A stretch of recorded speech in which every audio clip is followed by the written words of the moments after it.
రంజాన్ కార్యక్రమాల్లో సోదరులందరూ కూడా ముందుగా రంజాన్ శుభాకాంక్షలు తెలియజేసుకుంటూ ఈ కార్యక్రమానికి ముఖ్య అతిథిగా ఇచ్చేసినటువంటి స్థానిక శాసనసభ్యులు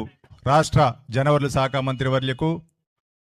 పెద్దలు మాజీ ఎమ్మెల్సీ గారికి వేదిక మీద ఉన్నటువంటి తెలుగుదేశం జనసేన బీజేపీ కూటమి నాయకులకు మీడియా మిత్రులందరూ కూడా హృదయపూర్వక ధన్యవాదాలు తెలియజేసుకుంటున్నాం. స్థానిక శాసనసభ్యులు ధర్మారావు ఫౌండేషన్ ఆధ్వర్యంలో మరి ఈరోజే కాకుండా గత కొన్ని సంవత్సరాలుగా ఈ కార్యక్రమం చేస్తున్నందుకు మరి మీ ముస్లిం సోదరులందరి తరపున కూడా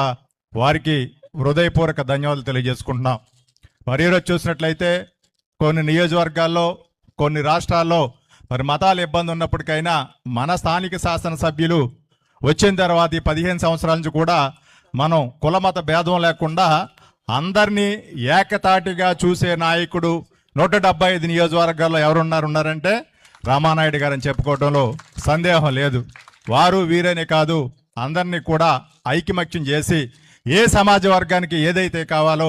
ఎవరికి ఏదైతే కావాలో, ఇటు ముస్లింలకు కానీ లేదా అటు హిందువులకు కానీ మరి క్రైస్తవులకు కానీ అన్ని సదుపాయాలు ఇవాళ ముస్లిం సోదరులకి అల్లాదేవుడు, క్రైస్తవ సోదరులకి యేసు ప్రభు, హిందూ సోదరులకి వెంకటేశ్వర స్వామి, ఇలా ఏంటంటే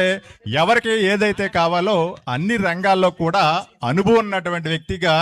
పాలకొల్లు నియోజకవర్గానికి ఒక పెద్ద కొడుకులాగా పనిచేస్తున్నటువంటి నాయకుడు ఎవరైనా ఉన్నారంటే మన రామానాయుడు గారు అని చెప్పుకోవడంలో సందేహం లేదు.